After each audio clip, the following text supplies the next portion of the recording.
So let's go. We have this question. The bearings of ships A and B from a port P are 225 degrees and 116 degrees respectively. Ship A is still 3.9 kilometers from ship B on a bearing of 258 degrees. Calculate the distance of ship A from P. Now this is a typical WAEC question or JAM question that I want to use to explain bearings and distances. Okay, so let's go. What you want to do first of all is to locate ships A and B from a port P. The keyword here is from a port P. So from port P, look at, put the port P in the middle of your book. Put it in the middle of your page. Okay.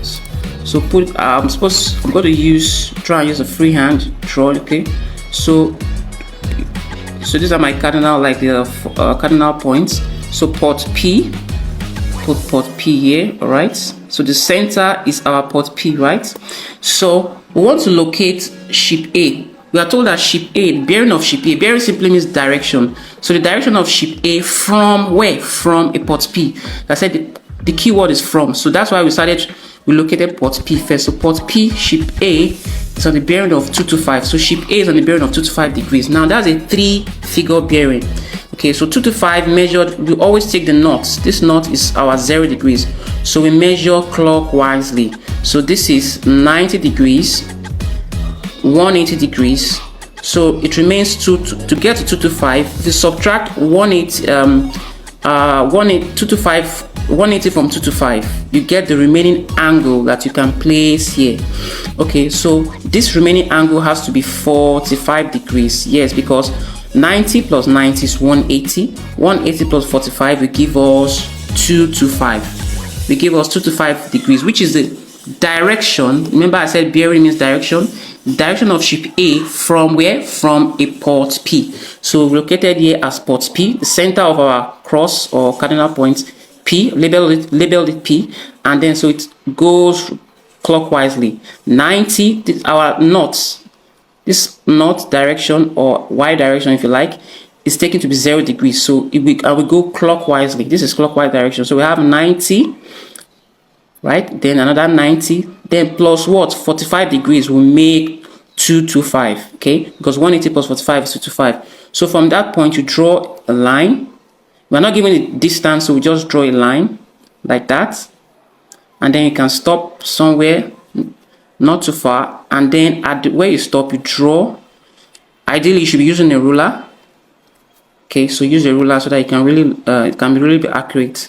But because I'm using my other hand, so I have to improvise. So this is going to be my ship A right here at the center. Okay, so now let's continue interpreting the question. So we're told that about ship B. Ship B is on a bearing of 116 degrees from the same port P.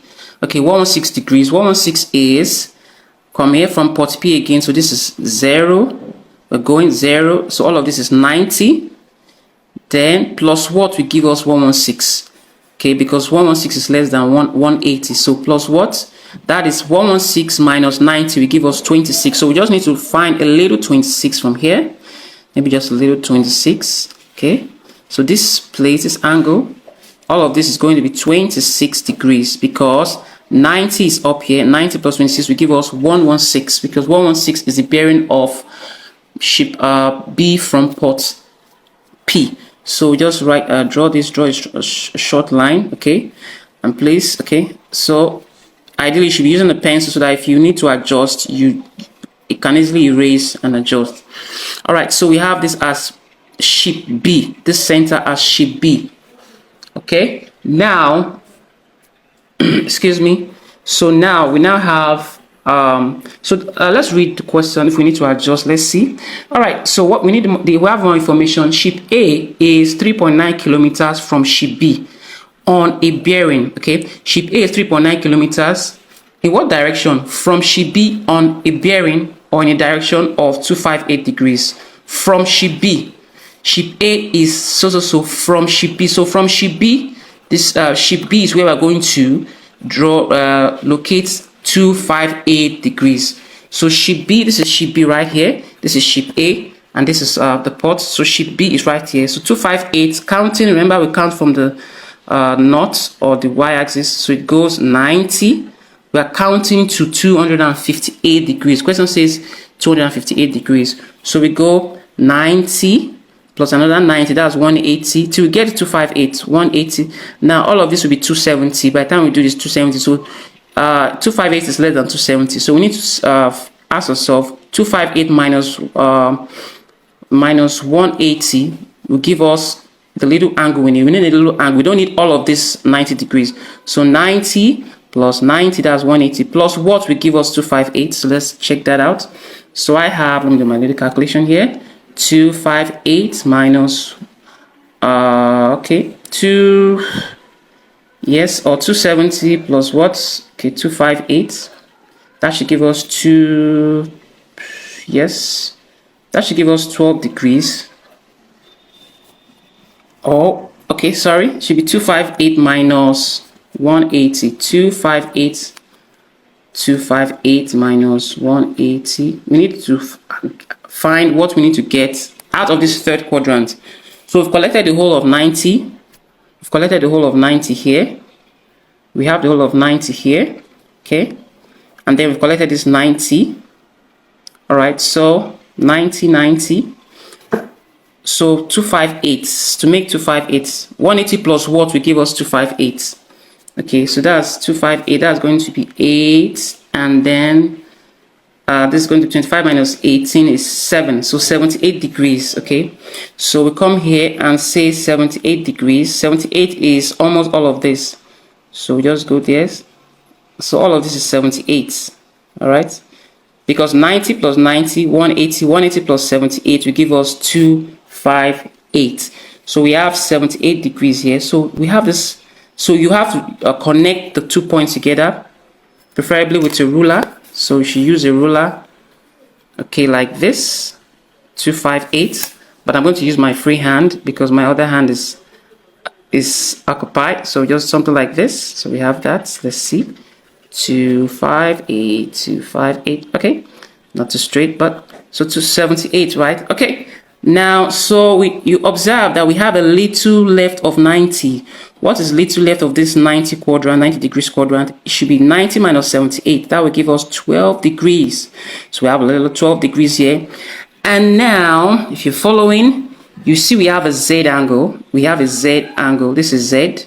Look at it. This is what I mean by a Z angle or an alternate angle.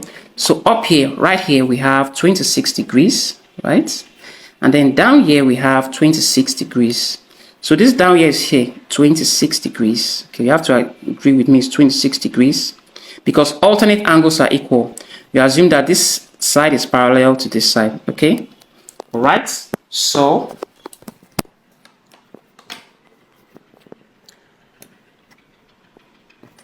so we say, let's continue. We have, so we have made some nice, okay, remember this 26, oh, 90, 90, 45, we have 90 here, 26, okay, all right, so what angle is this? If this is 26, so 90 out of 26 should give you, or 26 out of 90 should give you 464, I guess, 64, yes, 64 degrees, okay, all right, because we need to complete the triangle. We're completing our triangle, all right, okay, all right. So we have our shape. Remember, it says 3.9 kilometers. It says 3.9 kilometers. That's the distance between ship A is 3.9 kilometers from ship B. Ship A is 3.9 kilometers from ship B. So this is ship A and the ship B. So 3.9. This line, this connecting line between ship A and B is 3.9 kilometers. So we can make this neater. We can draw this out. Draw this out. All right, we have our port P, we have ship A here, and then we join it up so that we can see our triangle. Forgive me, should be using a ruler. So remember I have 26 and 12 degrees here. 26 plus 12 is going to give us 38. So all of this angle here is 38, where we have ship B, then we have ship A. Up here we have the angle 45 plus 64. 45 plus 64 is going to give us 109 degrees. So this is an obtuse triangle, okay? And then we can always get this by realizing that the sum of angles in a triangle must equal 180 degrees. So to get this angle here, just simply say, and remember this place is 3.9 kilometers, okay? Distance between point A and point B is 3.9 kilometers. So this angle here is simply 109 plus 38, okay? That's 1741. Take away that from 180 that is 147 from 180. You're left with 3 and you're left with 5, that's 7, that's 33 degrees, okay? So this angle here is 33 degrees. So we've gleaned as much information as we can from our original question. And so the question now says, the final question is calculate the distance of ship A. Calculate the distance of ship A from P. Ship A from P, ship A from P, ship A from P. So you can just call this maybe X for distance. And so we can use either of, to solve triangles that are not right angled. You can use sine rule or cosine rule. Either you're looking for a side or an angle. So in our case, we are looking for a side X. All right, and so we connect. It's easier. You can use sine rule. Sine rule is going to work here quite perfect. Remember sine rule. If this is the side, this is our side X. So sine rule is simply the length of the side, any of the side, all over the angle opposite it. This is angle facing that side. So we could say sine of B. Sine B in this case is 38 degrees. All right, so it's equals to the side again. This is side 3.9 kilometers. Remember, 3.9 kilometers all over the angle facing it 109 degrees. Remember, I have to put the sign. Sorry, put in the sign. So basically, sine rule is just say the length of a side all over the angle facing it over B, length of side B over sine of angle B, length of side C over sine of angle C. So that's what we've just used here. So to get X, just make it the subject formula. Sine 38 can cross multiply over here. So we have 3.9 kilometers multiplying sine 38, or you could say multiply sine 38 degrees to both sides, all over sine 109 degrees, okay? So punching those values in the calculator, 3.9 times sine 38 degrees all over sine 109 degrees. And you see that you're going to get 2 points. Let's check that out. Whatever you get gives us the angle, gives us the value of our value of X. So be able to do that. So I'll just pause the video and check